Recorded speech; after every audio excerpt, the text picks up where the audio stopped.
In the bustling heart of Lekki, Lagos, where the Atlantic breeze mingled with the scent of street food and exhaust fumes from luxury cars, lived a woman named Adanna Okoye. It was 2015, a time when Nigeria's economy was booming for some and crumbling for others. Adanna, a striking 28-year-old with skin like polished ebony and eyes that held the fire of untamed ambition, had just lost her job as a waitress in one of the upscale restaurants along Admiralty Way. The hook? She wasn't fired for incompetence. No, far from it. Rumors whispered that she had refused the advances of her sleazy boss, a man in his 40s who thought his wealth entitled him to her body. But Adanna was no ordinary woman. She came from a lineage of Igbo traders, women who turned scraps into empires. Little did the world know, her path to billions would be paved with a secret so dark, so taboo, it could shatter societies if revealed. Adanna rented a tiny one-room apartment in a crowded estate off Chevron Drive, where the rent ate half her savings each month. She had no family left. Her parents died in a ghastly accident on the Third Mainland Bridge when she was 15, leaving her to fend for herself. But she had inherited something priceless. Her grandmother's ancient recipes, passed down through whispers in the dead of night. These weren't just any recipes. They were laced with old-world mysticism, rituals from the villages of Anambra State, where women harnessed the power of their bodies to bend fate. Adanna had always dismissed them as folklore, until desperation knocked.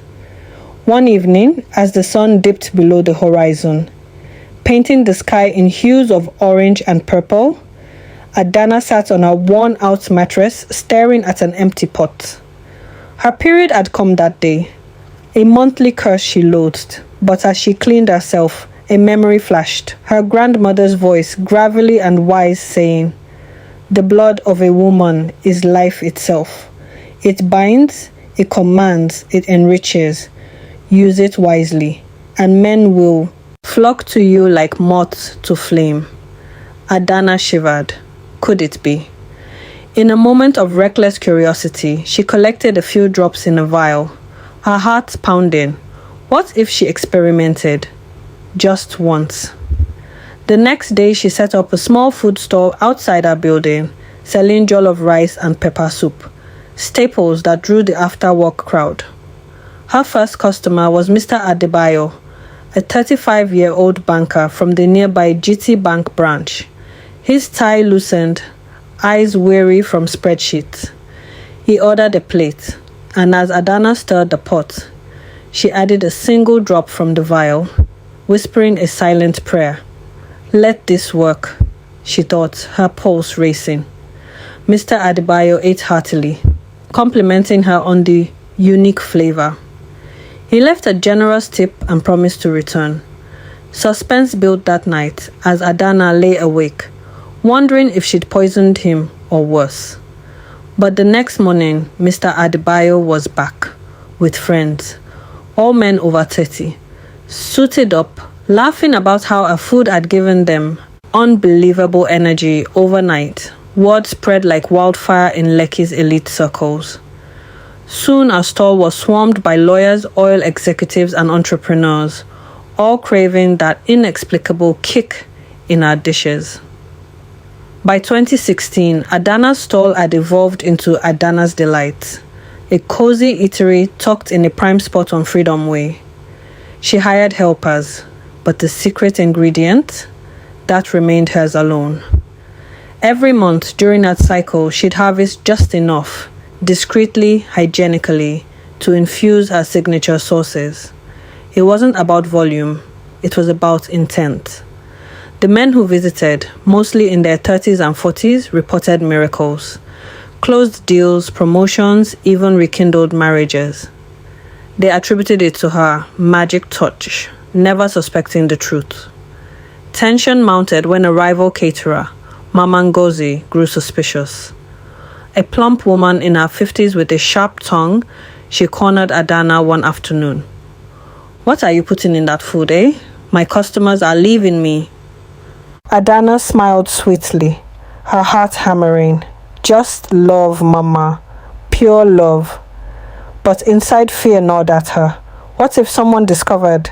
Lagos was a city of secrets, but secrets had a way of unraveling. Adanna's wealth began to accumulate. She bought her first property, a duplex in Phase 1, paying cash. By 2017, she expanded to catering events for the big shots, politicians from Abuja, Nollywood stars, even foreign investors. One such man was Chief Okafor, a 45-year-old oil magnate with a belly like a drum and a wallet thicker than the Bible. He became a regular, visiting weekly under the guise of business meetings. After tasting her egusi soup, he invested in her first franchise. Adanna, you're a goddess, he'd say, his eyes glazing over. Little did he know, each bite bound him closer, fueling her ascent. But suspense crept in during a stormy night in 2018. Adanna was alone in her kitchen when a knock echoed. It was Detective Landry, a 38-year-old cop from the Lagos State Command, investigating complaints of bewitched food from jealous competitors. He ordered a meal, watching her intently. As she added the drop, her hand trembled. Did he notice? The air thickened with tension. Thunder roared outside. He ate, paused, then grinned. This is extraordinary. He became her protector, tipping her off about raids. Relief washed over her, but the close call haunted her dreams. By 2020, amid the COVID lockdown, Adanna's empire exploded online. She pivoted to delivery, her meals becoming a lifeline for isolated executives. Revenues ate millions of naira monthly. She diversified, bottled sauces, cooking classes, sans the secret, of course, even a cookbook that flew off shelves. Her net worth crossed the billionaire mark in dollars by 2022, making her one of Africa's youngest self-made female billionaires. Forbes featured her, from street vendor to empire builder. The hook, her empowering story of resilience, they said. If only they knew. Men flocked to her events, all over 30, drawn by an invisible thread. Dr. Esse, a 42-year-old surgeon, credited her food for his steady hands in operations. Mr. Ibrahim, a 50-year-old importer, swore it sealed his biggest contract, but tension escalated when a young journalist, Temi, 25 and ambitious, started digging. She posed as a customer, befriending Adanna. One evening, over wine in Adanna's penthouse overlooking the lagoon, Temi probed, "What's your secret?" Adanna's smile faltered. Suspense built as Temi's questions sharpened. Had she slipped a sample to a lab? The climax hit in 2023. During a lavish party at Adanna's mansion in Banana Island, she'd moved up. A guest collapsed. Heart attack, they said, but whispers spread. Poison. Police swarmed. Detective Lanray shielded her, but tests loomed. Adanna paced her room, vial in hand, heart in throat. Would her empire crumble? In a twist, the autopsy revealed natural causes, but the scar forced reflection. She confided in no one, but the moral lesson dawned. Power from shadows demands a price. What binds can also break. By 2025, Adanna Okoye was untouchable, a philanthropist funding girls' education, a mogul with chains across Africa. She phased out the ritual, relying on legitimate innovation, but the foundation, built on that taboo flow, men still visited, loyal as ever, unaware. As Adanna's empire reached new heights, the whispers began to grow louder. Her Banana Island mansion, a sprawling masterpiece of glass and marble overlooking the lagoon, became both sanctuary and prison. The view from her master bedroom was breathtaking. Waves crashing under moonlight, yachts bobbing like silent guardians. Here are some glimpses of the opulent world she now inhabited. Yet, inside those walls, tension coiled tighter than ever. Detective Lanray, once her shield, started pulling away. His visits became rare, his eyes shadowed. One rainy evening in March 2024, he appeared, unannounced, soaked and serious. "I found something," he said without preamble, dropping a folder on a marble kitchen island. "A private lab in Ikeja. They tested a source sample from one of your deliveries. The results, they don't make sense. Unusual hormones, traces of something biological they can't identify." Adanna's stomach dropped. She had stopped using her special ingredient months earlier, but old stock still circulated through franchises. The suspense was suffocating. Would he expose her or protect her one last time? Lanre leaned closer. "I buried the report, but someone else knows. A woman named Temi, the journalist. She's shopping the story to international outlets, BBC, Al Jazeera. If this breaks Adanna, it's over." That night, Adanna couldn't sleep. She paced the kitchen, staring at the empty vial collection she once kept hidden. The moral weight pressed harder. What you bind with blood, you must eventually release, or it will bind you forever. The storm finally broke. In July 2025, Temi's exposé dropped online at midnight. The bloody secret behind Lagos' most addictive cuisine. It was careful, never directly accusing, but the insinuations were deadly. Forums exploded. All customers, now in their 40s and 50s, flooded WhatsApp groups with confusion and anger. Some defended her fiercely. "Whatever it is, it changed my life for the better." Others felt violated. Adanna watched the fallout from her penthouse, the city lights of Lekki twinkling below like mocking stars. Reporters camped outside her gates. Her phone buzzed non-stop, Chief Okafor threatening lawsuits, Dr. S begging for reassurance. In a desperate move, she hosted one last private dinner for her most loyal patrons.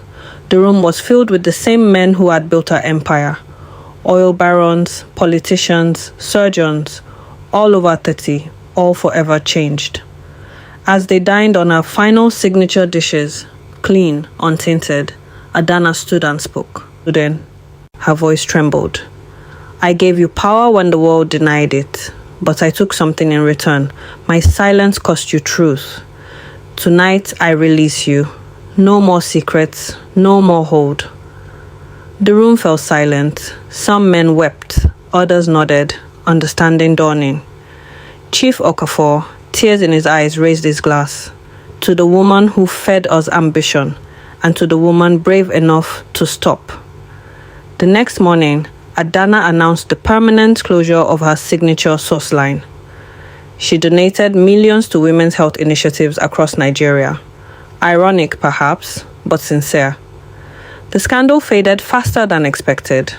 Lagos moves on quickly from even the juiciest secrets. Here she is now, a symbol of both caution and triumph. By late 2025, Adanna Okoye had transformed. Her brand, now called Okoye Legacy, focused on clean, innovative African fusion cuisine, powered by talent, not taboo. She mentored young female entrepreneurs, funding scholarships and kitchens across the continent. The old stall in Lekki, where it all began, still stands, now a museum of sorts, run by a foundation she created. Tourists and locals alike come to see the humble spot that launched an empire. One December evening, as the harmattan wind swept through the streets, Adanna returned there alone. She stood where her first pot once simmered, remembering the fear, the ambition, the cost. A young woman approached, barely 20, eyes bright with hunger for success. "Auntie, how did you do it?" she asked. Adanna smiled softly. "I chased power the wrong way, but I learned. Real wealth feeds the body and the soul. Never trade your dignity for success. It always collects interest." Here is that original humble beginning, now a place of reflection. Ambition is a fire that can warm your life or consume it. When you build on hidden foundations, cracks will eventually appear.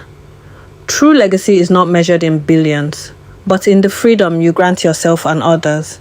Freedom from secrets, from manipulation, from the fear of being truly seen. Adanna Okoye, once bound by blood, now walks free. And so ends this dark, intoxicating tale of Lagos, Lekki, power, and redemption. If this story gripped you, the suspense, the taboo twist, the rise and fall, then smash that like button. Subscribe for more African-inspired stories that blend reality, mystery, and hard truths, and share it with someone who needs to read this. What did you love most about Adanna's journey? The shocking secret, the tension, the final redemption. Drop your favorite moments in the comments. I read and reply to everyone. Let's keep the conversation going.